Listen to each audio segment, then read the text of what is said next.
Birgalikda Eski shahar hotel uchun joylarimizni yanada taqdim qilamiz. 2 sotoga yaqin hovlicha yashab ham bo'ladi. Uylari sredniy remont, 5 ta yashash xonasidan iborat. Orientir, eski glaznoy, raymak va ana shu katta minoramizga 500 metr yaqin, juda ham yaqin, taxminan 500 metr. Azizlar, ikkinchi qavatimizga terrasa katta mavjud va 2 ta yashash xonasi bor. Birinchi qavatga tushamiz. Hovlichamiz eski shaharda biz hozir. Hovlichamizni osti podval azizlar. Ana bu yerga yana 1 2 umumiy 5 ta yashash xonasi mavjud azizlar. Mana bu ayvon и yerto'la.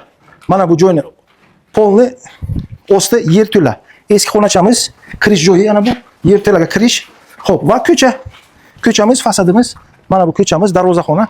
Mana bu fasadimiz azizlar. Ko'chasi keng, gruzavod bemalol ham. Ha, mana qo'shnimiz ana shunaqa katta uy vostochniy stilga qurgan, juda ham chiroyli. Ana shunaqa gostinitsa qurasizlar inshaalloh.